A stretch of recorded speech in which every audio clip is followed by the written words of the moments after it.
In the autumn of 1944, the ancient city of Aachen became the stage for one of the most brutal and symbolically charged battles of the Second World War.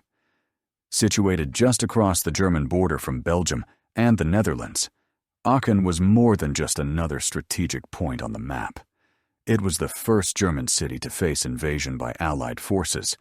Its fall would mark a psychological turning point in the war, a direct blow to Hitler's claim of an impenetrable Reich, and a preview of the destruction that awaited Germany's heartland. Aachen, with its medieval cathedral and deep historical roots as the seat of Charlemagne's empire, held immense cultural and ideological significance for the Nazis. Hitler himself had vowed that no enemy soldier would ever set foot on German soil. The city's fall would shatter that illusion. But beyond symbolism, Aachen was also a vital defensive position in the Siegfried Line, Germany's formidable defensive network of bunkers, minefields, and tank traps designed to halt any Allied advance. By September 1944, the Allied armies had surged across France and Belgium with astonishing speed. Following the success of the Normandy landings and the breakout from the Bocage, they liberated Paris, swept through Brussels, and reached the German frontier in less than 3 months. But their rapid advance stretched supply lines thin and left them short on fuel, ammunition, and manpower. The momentum that had carried them so far began to slow, and the Germans, though battered and retreating, were now fighting on home soil, and with renewed ferocity. It was against this backdrop that General Courtney Hodges' 1st U.S. Army set its sights on Aachen. The city's capture was intended to clear the way for a deeper push into the Rhineland, and ultimately toward the Ruhr, Germany's industrial heart. But Hodges and his commanders knew that Aachen would not fall easily. Its defenders, aware of its symbolic weight, were prepared to fight to the last man. The battle plan called for a pincer movement. The U.S. 99th Corps under Major General Charles Corlett would approach from the north, while the 7th Corps under Major General J. Lawton Collins advanced from the south. Their objective: to encircle Aachen, cut it off from reinforcements, and force its surrender.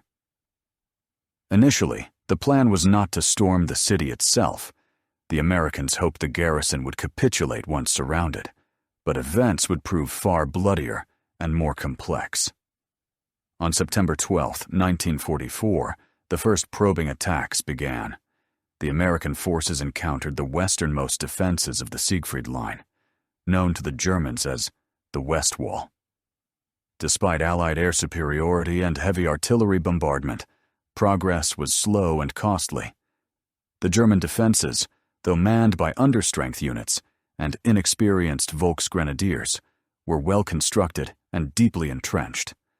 Concrete bunkers with interlocking fields of fire, hidden machine gun nests, and extensive minefields inflicted heavy casualties on the advancing troops. For weeks, the battle around Aachen unfolded as a grinding, attritional struggle. The towns and villages surrounding the city, places like Alsdorf, Würselen, and Verlautenheide, became miniature battlefields in their own right. Each had to be taken house by house, street by street. American infantry and tanks fought desperately against German units that counterattacked with stubborn determination.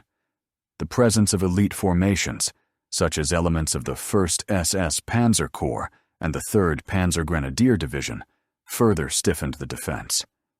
By early October, the encirclement was nearly complete, but the German garrison inside Aachen, around 5,000 men under Colonel Gerhard Wilk, refused to surrender. Hitler had personally ordered the city to be held at all costs, and Wilk was determined to obey. With the ring tightening, the Americans made the fateful decision to storm Aachen. What followed would be one of the most intense urban battles fought by the U.S. Army in the European theater. On October 13, 1944, the assault began. The 26th Infantry Regiment of the 1st Infantry Division, known as the Big Red One, spearheaded the attack from the east. Their advance was met with ferocious resistance. German defenders used every advantage the city's dense urban terrain offered, firing from cellars, attics, and fortified positions within stone buildings. Snipers, Panzerfaust teams, and machine gunners turned every street corner into a potential death trap. The Americans, lacking extensive experience in city fighting, had to adapt quickly. They developed tactics on the fly, blasting holes through walls to avoid exposed streets, using flamethrowers and explosives to clear buildings, and coordinating closely with tanks and self-propelled guns that could provide direct fire support.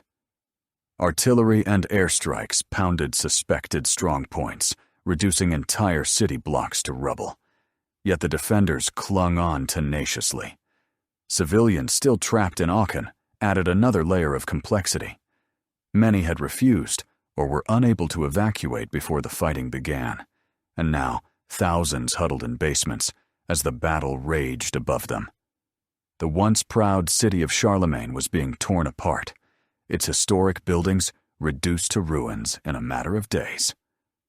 Meanwhile, German forces outside the city launched repeated counterattacks in a desperate bid to break the encirclement. Armored thrusts from the north and southeast threatened to cut off American units and relieve the garrison. One of the fiercest of these came near the village of Würselen, where the 3rd Panzer Grenadier Division and elements of the 116th Panzer Division mounted a determined assault. The fighting seesawed back and forth for days, with heavy losses on both sides. But the Americans held firm, sealing the fate of the defenders within Aachen. As the battle entered its second week, the situation inside the city grew increasingly dire for the Germans. Ammunition and supplies were running low, casualties were mounting, and communication with the outside world was sporadic at best. Yet Colonel Wilk refused to yield. His men continued to fight from every ruin, forcing the Americans to clear the city block by block in a slow, grinding advance. By October 21st, the battle was effectively over. Surrounded, outgunned, and exhausted, Wilk finally surrendered. Aachen lay in ruins. More than 2/3 of its buildings were destroyed or heavily damaged, but it was now in Allied hands. The fall of the city marked a historic milestone. For the first time, an enemy army had captured a major German city. The psychological impact was immense. In Germany, the loss of Aachen shattered illusions of invulnerability and sowed doubt among a population already weary of war. In the Allied camp, it was a symbolic victory that demonstrated the inevitability of Germany's defeat, though it also offered a sobering lesson in the cost of urban warfare. The capture of Aachen had taken more than a month, involved over 100,000 American troops, and resulted in thousands of casualties on both sides. Yet the battle's significance extended far beyond the city itself. Aachen's fall breached the Siegfried Line and opened the door to the Rhineland. It signaled the beginning of the final phase of the war in Western Europe, a relentless drive into Germany's industrial heartland that would culminate in the fall of the Third Reich itself. The battle for Aachen was more than a clash of armies. It was a brutal initiation into a new phase of the war, one that would be defined by block-to-block fighting, civilian suffering, and the destruction of entire cities. For the U.S. Army, it was a grim preview of the challenges that awaited them in places like Cologne, Dusseldorf, and eventually Berlin. For the German Wehrmacht, it was a harsh reminder that the fight had come home, and that every meter of ground would now be contested with desperate ferocity. The aftermath of the battle also exposed the enormous logistical and operational burdens of urban combat. Clearing Aachen had required a staggering amount of artillery ammunition, infantry support, engineering expertise, and close coordination between infantry, armor, and air power. Streets clogged with rubble and cratered by shell fire slowed the advance of vehicles and supply convoys. Communication lines were frequently cut or disrupted by collapsing buildings. Casualty evacuation became a nightmare, as medical teams had to navigate a labyrinth of ruined structures under constant threat of sniper fire. American commanders learned hard lessons about the necessity of specialized tactics and training for urban warfare. Standard field manuals, written with open terrain or small towns in mind, were woefully inadequate for a city like Aachen. As a result, new doctrines were developed in real time. Infantry units began systematically numbering buildings, assigning squads to clear each in sequence.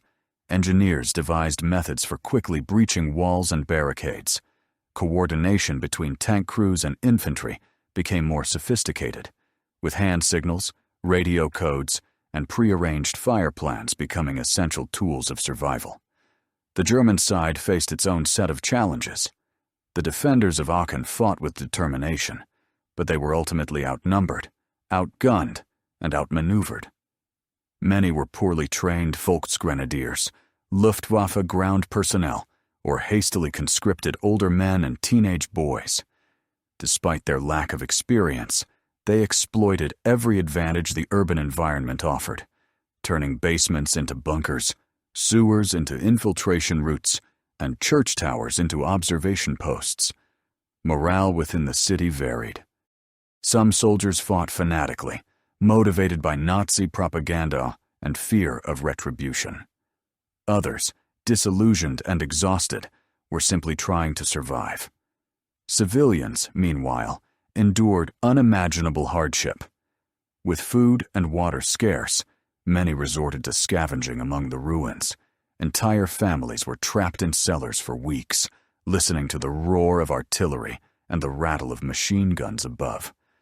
In some cases, German soldiers forcibly prevented civilians from evacuating, fearing that their departure would signal weakness or provide intelligence to the enemy. The destruction of Aachen was staggering. Once known for its historic architecture and as the burial place of Charlemagne, the city was now a smoldering ruin. The magnificent Palatine Chapel, a UNESCO World Heritage Site today, miraculously survived with only minor damage, but vast swaths of the city center were reduced to rubble. Post-war surveys estimated that nearly 80% of Aachen's buildings were either destroyed or heavily damaged. The civilian population, which had numbered around 165,000 before the war, was reduced to fewer than 20,000 by the time the fighting ended. Strategically, the capture of Aachen had several key implications. First and foremost, it breached the Siegfried Line, a formidable defensive belt that had long been a psychological and tactical barrier. The fall of Aachen demonstrated that the West Wall could be penetrated, albeit at great cost. This success encouraged Allied planners to press their offensive deeper into the Rhineland. Second, the battle exposed the limits of German defensive capabilities. Even on home soil, with the advantage of prepared fortifications and favorable terrain, the Wehrmacht could not stop the Allied advance. Their counterattacks, though fierce, lacked the coordination and strength necessary to reverse the tide. The once feared German army was now on the defensive, fighting a losing battle against overwhelming material and logistical superiority. Third, Aachen's capture marked a turning point in the psychological dimension of the war. The Nazi regime had long promised that the borders of the Reich were sacred and inviolable. Propaganda had portrayed the Siegfried Line as an impenetrable wall that would stop any invader. The fall of Aachen shattered that myth. News of the city's surrender spread quickly across Germany, fueling despair among civilians and sowing doubt within the ranks of the armed forces. For the Allies, the victory was both a triumph and a warning. It demonstrated that their armies could conquer German territory, but it also revealed the immense challenges that lay ahead.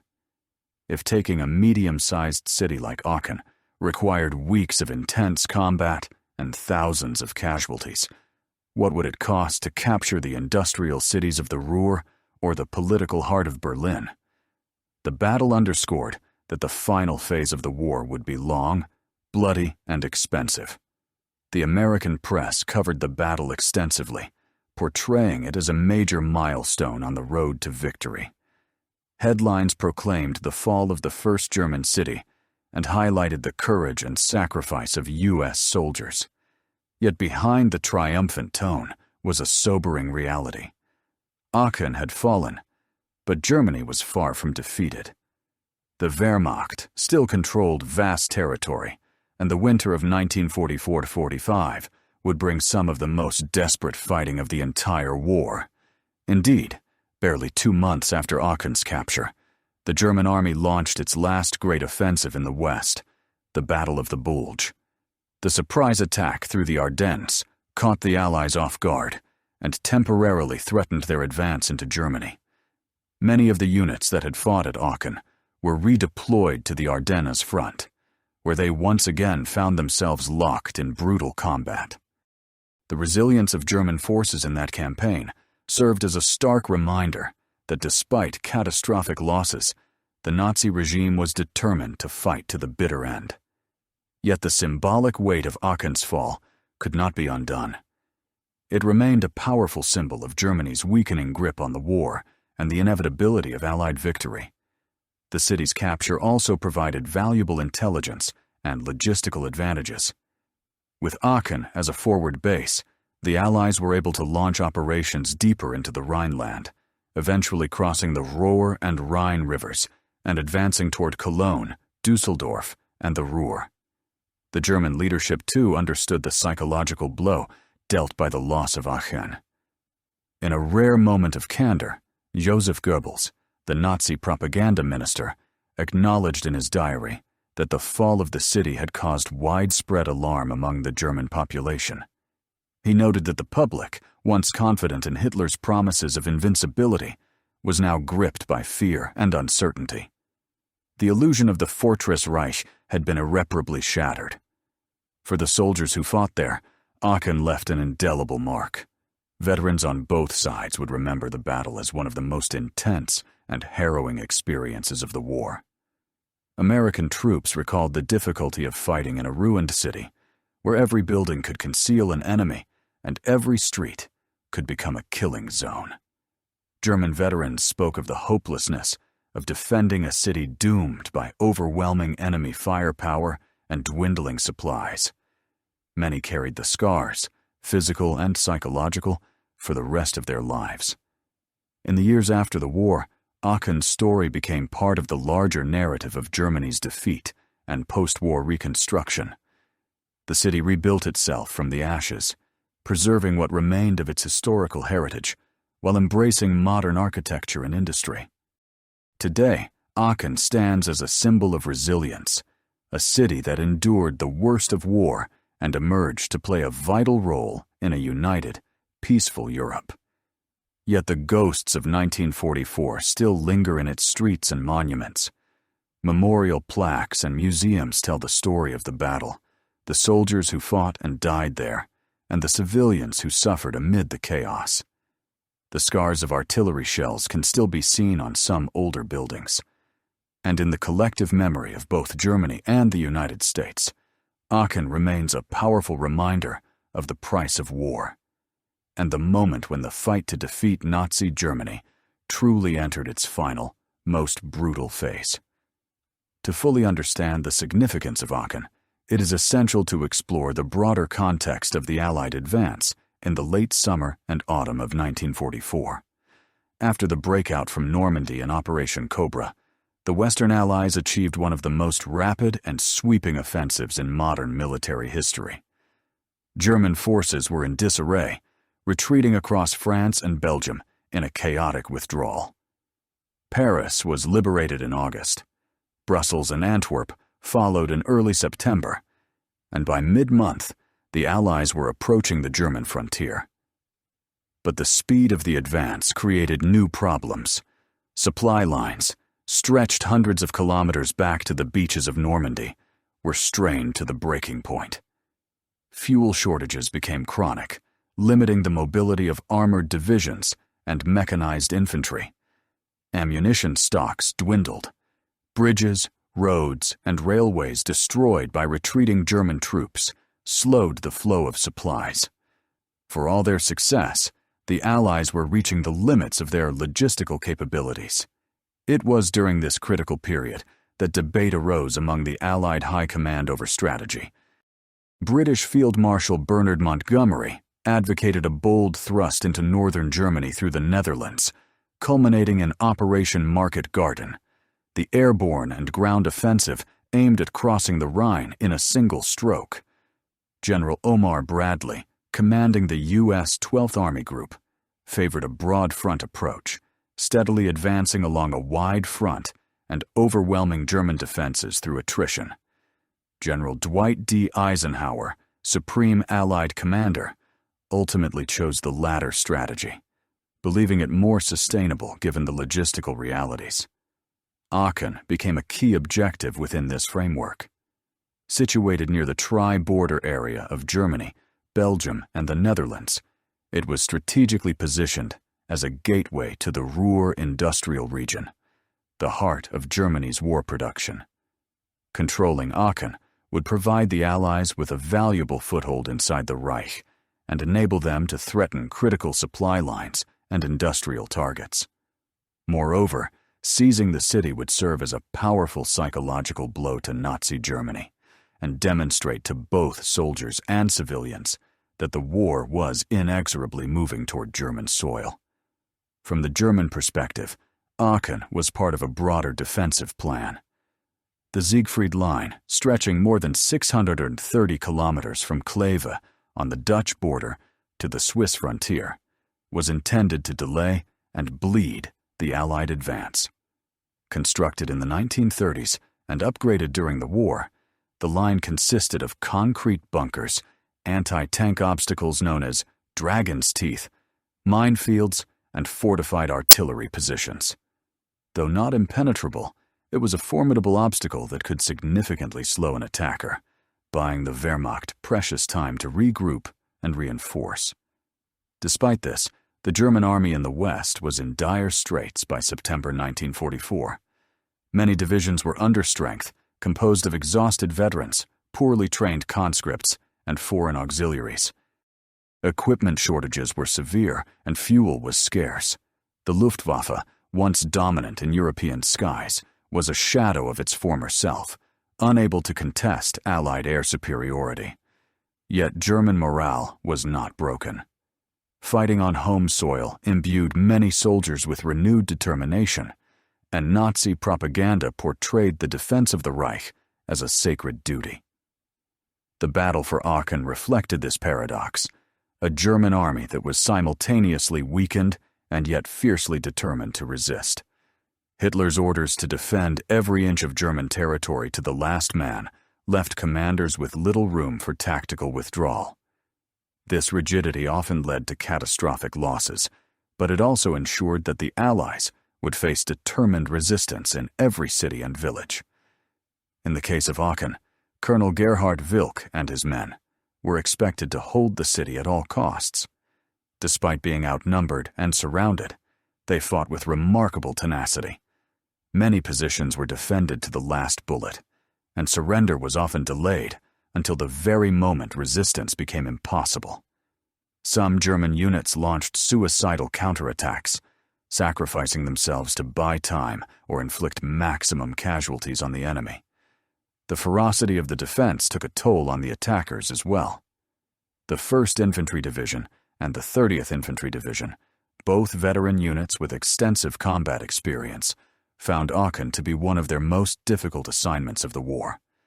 The city's dense urban environment negated many of the advantages of American armor and artillery.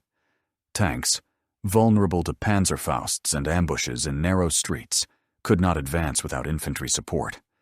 Artillery and airstrikes, while devastating, often created more obstacles by turning buildings into piles of rubble that provided new defensive positions for German troops.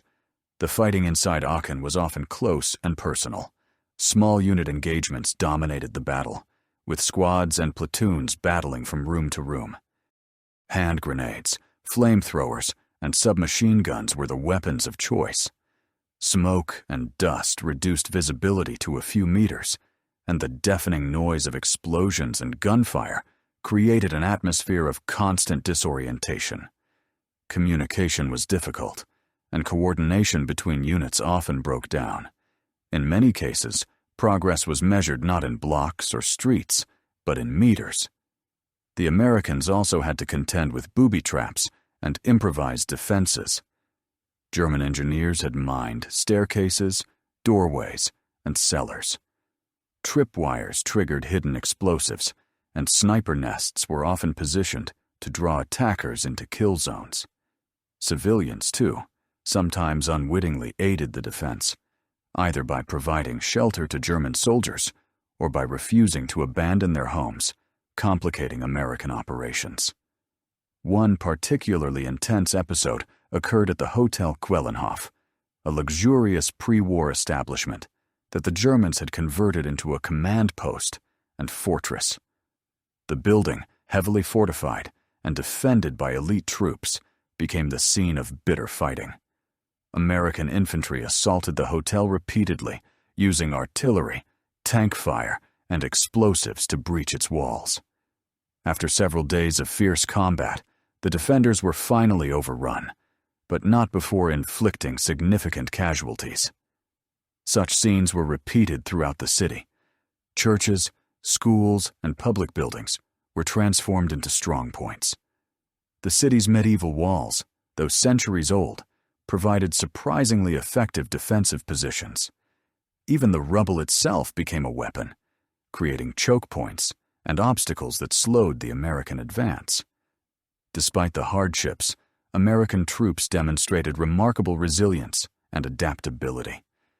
Leadership at the squad and platoon level was often decisive, with junior officers and non-commissioned officers making split-second decisions under fire. Improvised tactics, such as using tank dozers to clear debris or employing captured German weapons, became common. The cooperation between infantry, engineers, and armor improved as the battle progressed, reflecting a steep learning curve that would serve the U.S. Army well in future urban battles. The Germans, too, displayed tactical ingenuity. Communication lines were often maintained through underground tunnels and sewers, allowing defenders to shift positions undetected. Mobile reserves, including small groups of tanks and assault guns, were deployed to launch sudden counterattacks and then withdraw before overwhelming force could respond. In some instances, German troops disguised themselves as civilians to ambush advancing units, a tactic that, while controversial, reflected the desperation of their situation. By mid-October, however, the outcome was inevitable. The encirclement was complete, and the German garrison was cut off from reinforcements. Artillery barrages intensified, and American forces closed in from multiple directions. House by house, the city was cleared. Entire blocks were reduced to smoking ruins. German resistance, though still fierce, was becoming fragmented and uncoordinated. On October 21st, after nearly 2 weeks of brutal urban combat, Colonel Wilk surrendered his remaining forces. Approximately 5,000 German soldiers were taken prisoner, many of them wounded or exhausted. The city they had sworn to defend lay in ruins, but their stubborn resistance had delayed the Allied advance by weeks and inflicted thousands of casualties. It was a tactical defeat, but in some ways, a strategic success, buying time for Germany to strengthen its defenses along the Rhine. The victory at Aachen was both a triumph and a warning.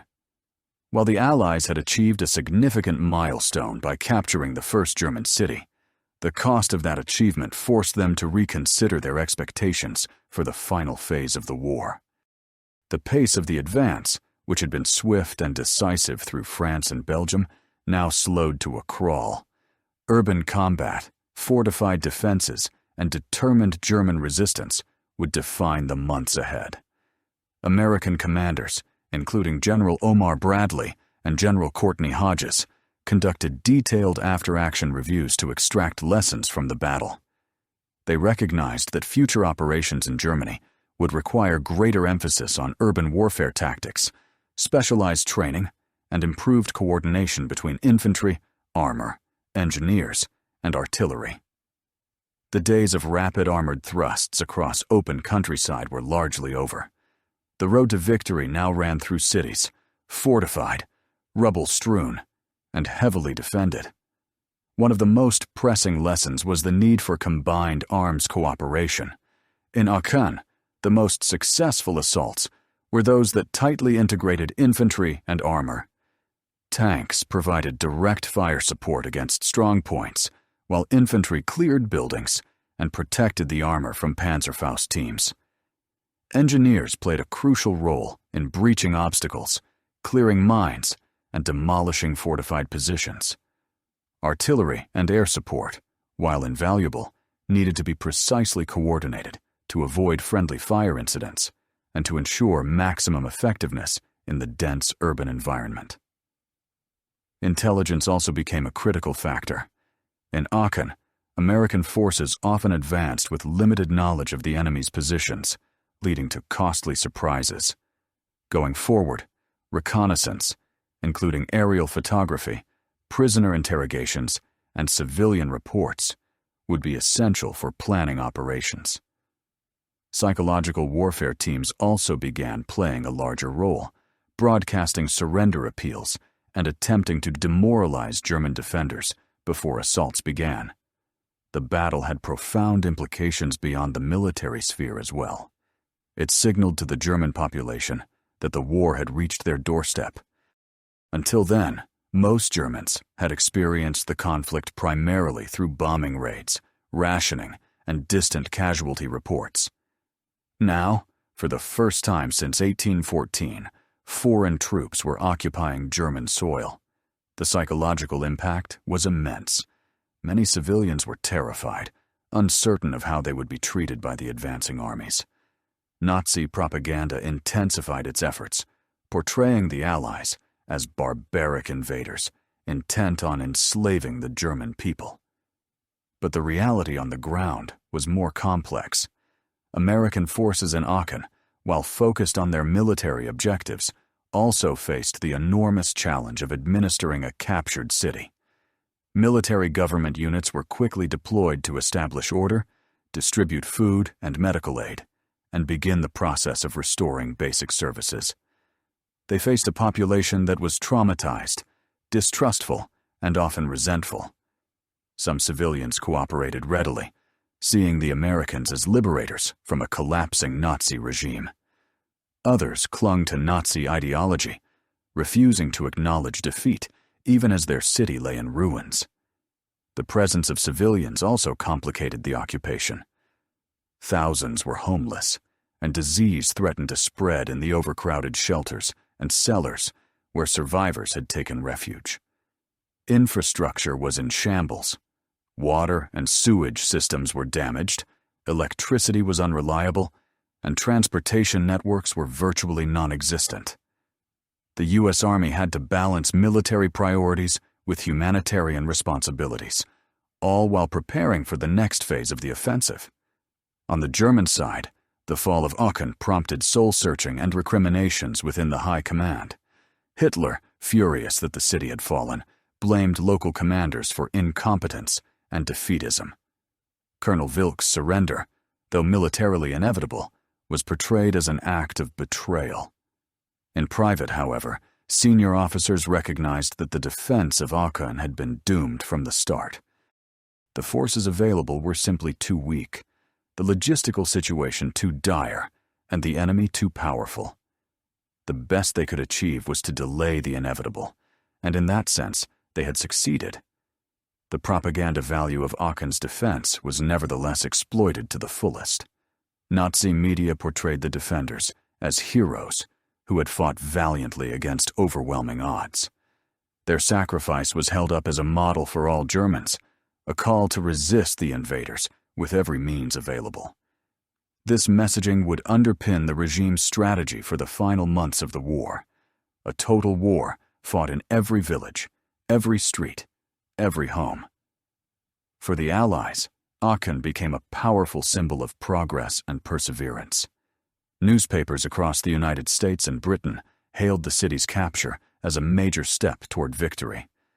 Photographs of American soldiers posing amid the ruins were splashed across front pages, reinforcing the narrative that the Reich was crumbling. President Franklin D. Roosevelt praised the troops who had fought there, calling their victory a testament to Allied resolve and a sign that the liberation of Europe will not stop until tyranny is destroyed at its source. Yet there was also a growing awareness of the enormous challenges that lay ahead. Intelligence reports indicated that German defenses along the Rhine were formidable, with new divisions being raised and older ones replenished with fresh conscripts. Hitler had ordered the construction of additional fortifications and the mobilization of the Volkssturm, a militia composed of men aged 16 to 60.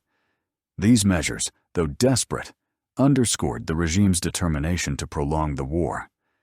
The Allies also faced political and strategic pressures. Soviet forces were advancing rapidly from the east, and there was a growing sense of urgency in Western capitals to penetrate deeper into Germany before the Red Army could reach Berlin. The capture of Aachen was a significant achievement, but it was only the first step in a long and bloody road that would eventually lead to the fall of the Third Reich.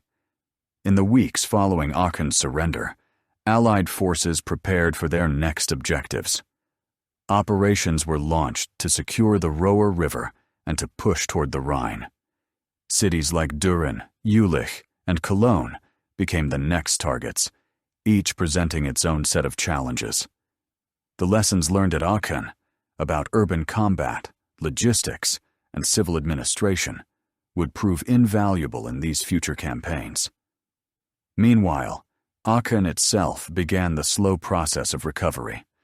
Military engineers cleared rubble from key streets to restore transportation routes. Medical units established field hospitals to treat both soldiers and civilians. Supply depots distributed food, clothing, and coal to prevent starvation and freezing as winter approached. Efforts were made to locate and preserve cultural treasures, including artifacts from Charlemagne's era, which had been hidden in vaults and cellars during the fighting. The city's governance transitioned from direct military control to a civilian administration under Allied supervision. Denazification efforts began almost immediately. Nazi symbols were removed, party officials were arrested, and local leaders with no ties to the regime were appointed to municipal positions. These steps laid the groundwork for Aachen to become one of the first German cities to re-establish a functioning democratic government after the war. For the people of Aachen, however, daily life remained a struggle. Housing was scarce, food was rationed, and basic services were unreliable. Many families were separated, with men missing in action or held as prisoners of war. Yet amid the ruins, there was also a sense of cautious optimism. The war, though far from over, was clearly turning against Germany. For many civilians, the arrival of Allied troops, even as occupiers, brought a glimmer of hope for a future free from dictatorship and war. The battle also left a profound cultural and historical legacy.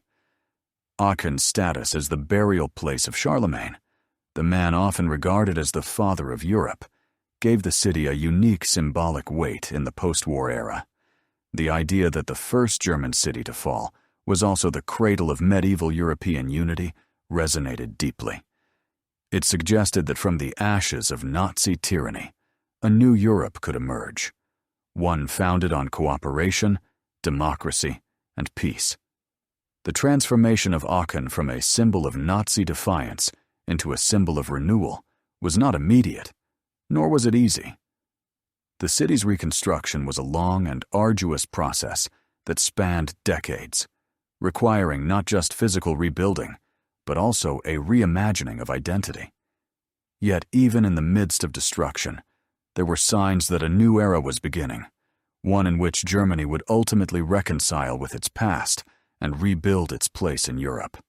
Before that future could arrive, however, the war would continue to escalate in both intensity and brutality. The capture of Aachen did not mark the end of the fighting on the Western Front. It was merely the beginning of the most grueling phase. The German army, though weakened, still possessed formidable defensive capabilities, and Hitler's command to fight to the last meant that every kilometer gained by the Allies would be fiercely contested. Following Aachen's fall, the U.S. First Army pushed eastward, aiming to cross the Ruhr River and break through to the Rhine. This phase of the campaign would lead to the bitter battles of Hürtgen Forest, a dark and deadly campaign fought in dense woods under horrific conditions.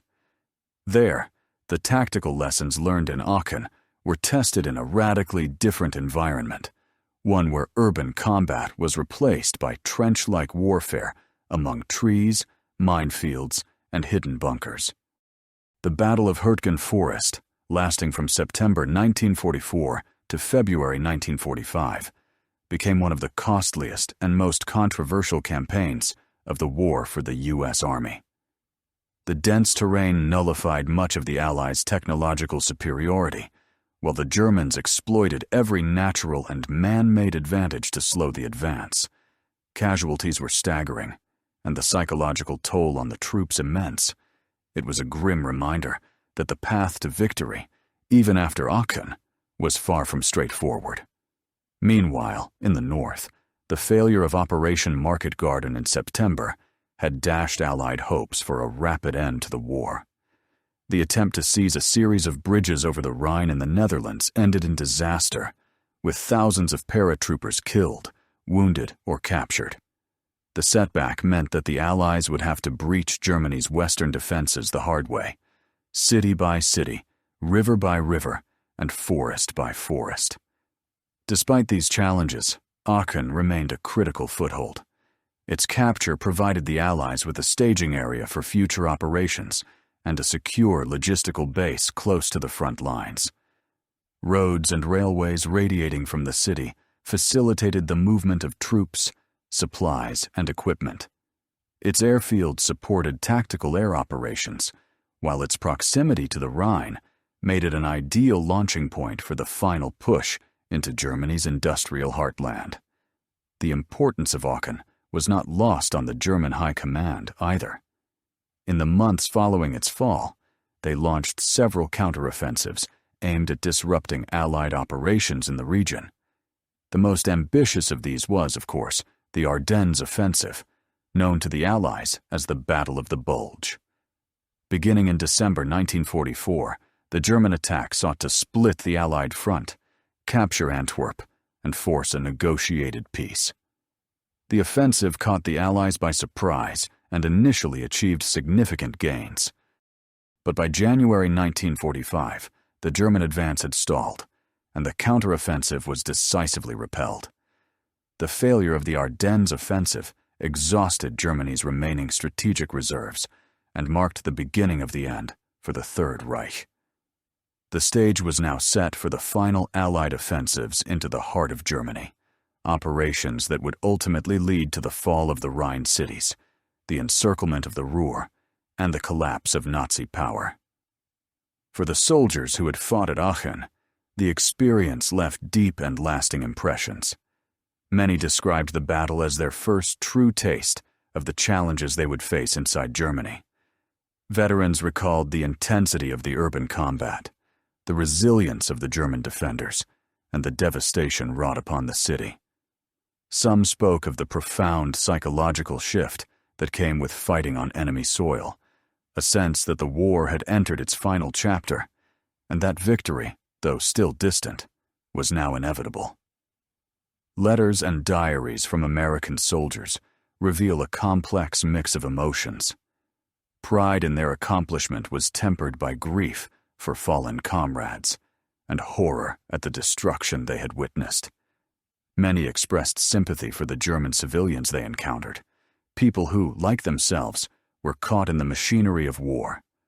Others were less forgiving, hardened by months of combat, and embittered by Nazi atrocities. These divergent attitudes would shape the nature of the Allied occupation and the broader post-war relationship between Germany and the West. The civilian experience of Aachen's battle and occupation was equally complex. For many residents, the arrival of Allied troops brought an end to years of Nazi control, but also the beginning of a difficult and uncertain future. In the immediate aftermath of the battle, daily life was dominated by survival. Food was scarce, medical care limited, and shelter often inadequate. Black markets flourished as people traded what little they had for essential goods. Over time, however, signs of recovery began to emerge. Allied authorities worked with local leaders to rebuild schools, hospitals, and public services. Efforts were made to restore cultural life, with theaters reopening and churches holding services amidst the ruins. Educational programs were launched to teach democratic values and counter decades of Nazi indoctrination. These initiatives were part of a broader strategy, not just to defeat Germany militarily, but to transform it politically and socially. The legacy of Aachen's fall extended far beyond the city itself. It became a symbol of the broader transformation that Germany would undergo in the post-war era, a journey from dictatorship to democracy, from aggression to cooperation. In the decades that followed, Aachen would host numerous international conferences and summits, including those focused on European integration. The city's history as the capital of Charlemagne's empire, a realm that once united much of Western Europe, gave it a unique role as a symbol of European unity and reconciliation. A particularly poignant expression of this new identity came with the establishment of the Charlemagne Prize, Karlspreis, in 1950. Awarded annually by the city of Aachen, the prize honors individuals and institutions that have contributed to the unity and peace of Europe. Over the years, recipients have included statesmen, diplomats, and thinkers from across the continent, a testament to the city's transformation from a battlefield to a beacon of cooperation. For historians, the Battle of Aachen remains a subject of intense study, not only for its military significance, but also for what it reveals about the nature of modern war. It demonstrated the evolving character of urban combat, the importance of psychological and symbolic objectives, and the profound impact of warfare on civilian populations. It also underscored the interplay between tactics and strategy, showing how a battle fought for a single city could have far-reaching consequences for the course of a global conflict. Moreover, Aachen serves as a case study in the moral complexities of war. The destruction of the city, while militarily necessary, raises enduring questions about proportionality, civilian suffering, and the ethical dimensions of strategic decision-making. The experiences of soldiers and civilians alike highlight the human cost of war, a cost measured not just in lives lost, but in the scars left on societies and landscapes. As the war drew to a close in the spring of 1945, the Battle of Aachen took on even greater historical significance. It was no longer just a victory on the Western Front. It was seen as the symbolic opening of the final act of the Second World War in Europe. From Aachen, the Allies would cross the Rhine, smash the last vestiges of the German military machine, and bring an end to Hitler's 1,000-year Reich after just 12 years of tyranny. The road from Aachen to Berlin, however, was anything but easy. After the brutal winter battles of 1944-45, including the Ardennes offensive and the protracted fighting in the Hürtgen forest, the Allies prepared for their final push into Germany. Operations Veritable and Grenade, in February 1945, cleared the Reichswald forest and secured the Rohr River line. By March, the Allies stood poised to cross the Rhine, the last major natural barrier before the heart of Germany. The crossing of the Rhine marked a decisive turning point. On March 7, 1945, American forces captured the Ludendorff Bridge at Remagen intact, an unexpected windfall that allowed thousands of troops and vehicles to pour across the river. Soon after, massive coordinated crossings followed at Wesel, Oppenheim, and other points. The fall of Aachen had been a crucial prerequisite for these operations, as it provided a secure base of operations, supply depots, and forward command posts from which the Rhine offensive could be launched. Once across the Rhine, the Allied advance accelerated. Cities such as Cologne, Düsseldorf, and Mainz fell in rapid succession. In April, the Ruhr, Germany's industrial heartland, was encircled, trapping hundreds of thousands of German troops in a massive pocket. Many surrendered without a fight, their will to resist broken by months of defeat and the sheer weight of Allied firepower. By the end of the month, Soviet forces had entered Berlin from the east, and on May 8, 1945, Germany unconditionally surrendered. Looking back, many military historians argue that the Battle of Aachen represented a critical inflection point in the campaign against Nazi Germany.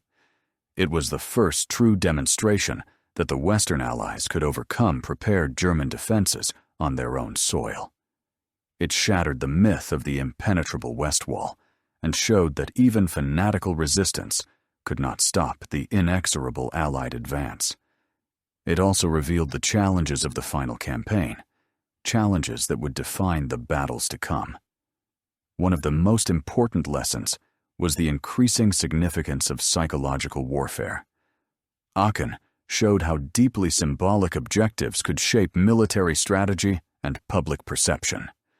For Hitler, the loss of Aachen was catastrophic precisely because it contradicted his narrative of an invincible Reich. For the Allies, it was a powerful propaganda tool that boosted morale at home and among the troops. It demonstrated that the end of the war was not just possible, it was inevitable. The psychological dimensions extended beyond the battlefield. The treatment of civilians, the administration of occupied territories, and the messaging of Allied objectives all played crucial roles in shaping post-war outcomes. The U.S. Army's efforts to establish order and rebuild Aachen, while still engaged in combat operations elsewhere, reflected a broader strategic vision, one that aimed not only to defeat Nazi Germany, but also to lay the foundation for a stable and democratic Europe. This dual purpose, military victory and political transformation, would become the cornerstone of Allied occupation policy. As the war ended, this approach evolved into the comprehensive reconstruction effort known as the Marshall Plan, which rebuilt Western Europe and cemented the transatlantic alliance. Aachen, as the first German city to experience Allied occupation, served as an early testing ground for many of these ideas. The battle also influenced post-war military doctrine. The experiences of Aachen shaped how Western armies thought about urban warfare, combined arms tactics, and civilian military interaction. The lessons learned would inform training and planning during the Cold War and beyond. Military academies around the world studied the battle as a case study in both the opportunities and challenges of city fighting. Urban warfare itself evolved as a result. By the Korean War and later conflicts such as Vietnam, military planners placed far greater emphasis on intelligence, reconnaissance, psychological operations, and coordination across service branches. The brutal, room-to-room combat of Aachen, once considered exceptional, became a standard expectation for any military force operating in a city. Yet the memory of Aachen also carried deeper, more human lessons. It reminded soldiers, commanders, and civilians alike of the devastating human cost of war. The city's destruction, its homes, churches, schools, and monuments reduced to rubble, stood as a stark testament to the price of total war. It also served as a warning about the dangers of ideology and aggression. Aachen's suffering was the direct result of a regime that had launched a war of conquest and refused to surrender, even in the face of inevitable defeat. This theme would resonate deeply in the post-war era, shaping Germany's national identity and its commitment to peace. The Federal Republic of Germany, established in 1949, built its foreign policy on the principles of reconciliation, cooperation, and integration. Aachen, once a battlefield, became a symbol of these values. Its annual Charlemagne Prize celebrated efforts to unite Europe, a stark contrast to the nationalism and militarism that had once torn the continent apart. Cultural memory also preserved Aachen's wartime experience. Literature, memoirs, and documentaries explored the battle from multiple perspectives: soldiers, civilians, commanders, and policymakers. Museums and memorials in the city today present a nuanced narrative, acknowledging the bravery and suffering of both sides while situating the battle within the broader context of the war. The narrative emphasizes not only the destruction, but also the resilience and renewal that followed. In recent decades, scholars have continued to debate the strategic necessity of Aachen. Some argue that bypassing the city and sealing it off, as initially planned, might have saved lives and resources. Others contend that its capture was essential, not just for military reasons, but for its psychological and symbolic value.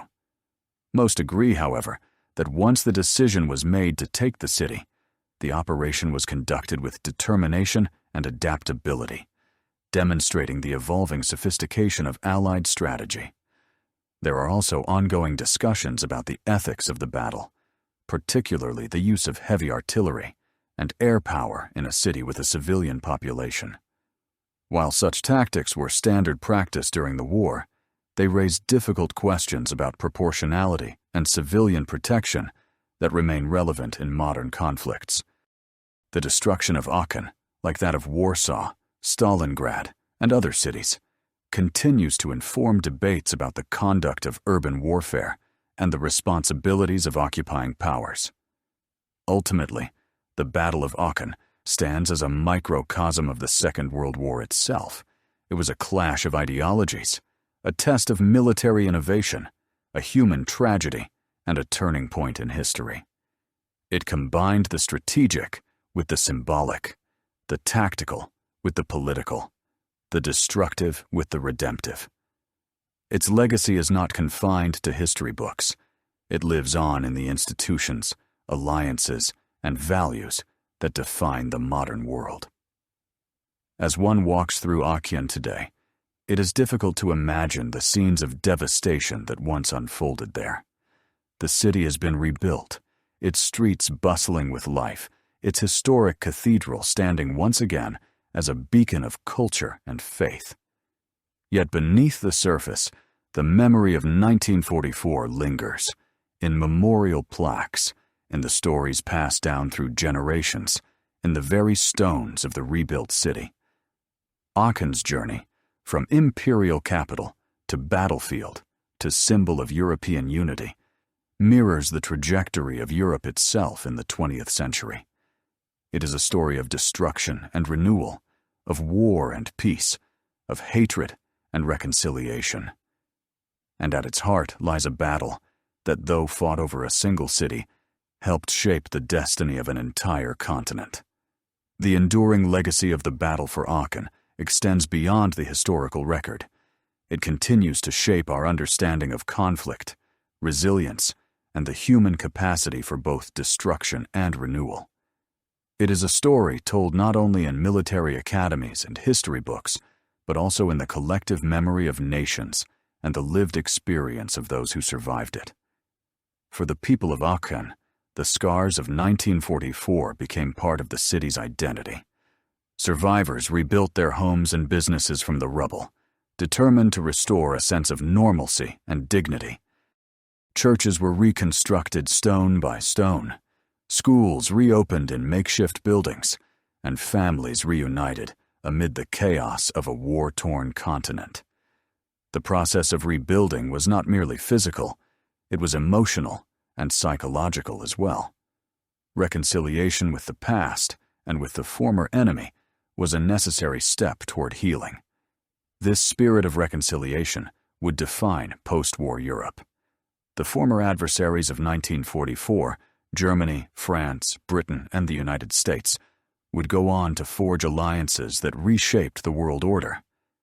NATO, the European Coal and Steel Community, and eventually the European Union, all emerged from the shared recognition that war on such a scale must never happen again. Aachen, once a symbol of conflict, became a symbol of this new European project, a reminder of what had been lost and of what could be achieved through cooperation. In many ways, the story of Aachen is a story of contrasts, It is a tale of brutal close-quarters combat and of delicate diplomatic reconciliation. It is about the destruction of a historic city and its rebirth as a center of culture and unity. It is about the extremes of human behavior, the cruelty and fanaticism of those who defended the Nazi regime, and the courage and compassion of those who risked everything to liberate Europe from tyranny. The battle also offers enduring lessons for the present and the future. It reminds military strategists that urban warfare is among the most complex and costly forms of combat, one that demands not just firepower, but flexibility, intelligence, and close cooperation across branches and units. It reminds policymakers that victory on the battlefield is only the beginning. The peace that follows must be carefully built, nurtured, and protected. And it reminds ordinary citizens of the fragility of civilization, of how quickly cities, cultures, and lives can be torn apart, and how much effort is required to rebuild them. Perhaps the most profound lesson of Aachen is about resilience. Despite unimaginable destruction, the city endured. Despite ideological hatred, former enemies became allies. Despite the horrors of war, a vision of peace emerged, one that still guides Europe today. The story of Aachen is, in the end, a story of hope. It is also a story of memory. Across the city, monuments and memorials commemorate the soldiers who fought and died there, Americans, Germans, and others. Plaques mark the locations of key battles. Museums display artifacts, photographs, and personal testimonies that bring the past to life. These memorials serve not only as tributes to those who came before, but also as warnings to future generations. They remind us that the freedoms we enjoy were purchased at a terrible cost, and that vigilance is the price of peace. The Aachen Cathedral, which survived the battle with minimal damage, stands today as both a historical treasure and a symbol of endurance. Once the coronation church of Holy Roman Emperors, it now draws visitors from around the world who come to reflect on the city's extraordinary history. Nearby, the city's museums and archives preserve documents and artifacts from the war, ensuring that the memory of 1944 remains vivid and accessible. Each year, commemorations are held to honor the anniversary of Aachen's liberation. Veterans, historians, diplomats, and citizens gather to remember the battle and to reflect on its meaning. These events are not just about the past, they are about reaffirming the values that emerged from it: peace, unity, democracy, and the rule of law. In the broader narrative of World War II, Aachen holds a unique place. It was not the largest battle, nor the bloodiest, nor the most strategically decisive, but it was a turning point, a moment when the tide of war irreversibly turned against Nazi Germany. It marked the first breach of the Reich's borders, the first fall of a German city, and the beginning of the end for a regime that had plunged the world into darkness. It was also a human story of ordinary soldiers who fought with extraordinary courage, of civilians who endured unimaginable suffering, and of a city that refused to die. It is a story that transcends military history and speaks to universal themes of sacrifice, resilience, and redemption. The echoes of Aachen can be heard in every conflict that followed. From Stalingrad to Sarajevo, from Fallujah to Mariupol, the lessons of urban warfare and the imperative of post-war reconstruction remain as relevant today as they were in 1944. The destruction and rebirth of Aachen remind us that cities are more than just strategic objectives. They are living, breathing communities, repositories of culture, memory, and identity. And when they are torn apart by war, the consequences extend far beyond the battlefield. For the Allied soldiers who fought their way into Aachen's streets, the victory was bittersweet. They had accomplished their mission, but at a terrible cost. Many never returned home. Others carried the scars of battle physical and psychological, for the rest of their lives. Yet their sacrifice was not in vain. Their struggle helped bring an end to tyranny, liberate a continent, and lay the foundations of a more just and peaceful world. For the German defenders, too, Aachen was a defining moment. Many were young men conscripted into a hopeless fight, their courage manipulated by a regime that had betrayed them. Others were hardened ideologues who fought for a cause that history would condemn. All were caught in a tragedy far larger than themselves, a tragedy born of aggression, fanaticism, and totalitarian ambition. And for the city of Aachen, once Charlemagne's imperial capital, later a Nazi stronghold, and now a thriving European hub, the battle was a crucible. It destroyed much, but it also forged something new, a commitment to peace, a dedication to memory, and a belief in the possibility of renewal. Today, as trains pass through Aachen on their way between Brussels and Cologne, few passengers think about the battle that once raged there. Students fill the university's lecture halls, tourists wander through the old town, and locals sip coffee in the shadow of the cathedral. Life goes on, vibrant, peaceful, ordinary. And yet, beneath the surface, the city remembers. It remembers the thunder of artillery and the roar of tanks. It remembers the courage of soldiers and the suffering of civilians. It remembers the day when the war came to its streets, and the day when peace returned. And it remembers the lesson that history has taught it, again and again, that even in the darkest of times, humanity has the power to rebuild, to reconcile, and to begin anew. The battle for Aachen was not just the story of a city under siege.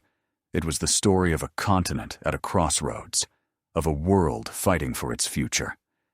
It was the moment when the tide of war turned irreversibly toward victory, and when the dream of a peaceful Europe, once thought impossible, began to take shape. More than 75 years later, that dream endures. And so does the memory of Aachen, the first German city to fall, and a symbol of everything that followed.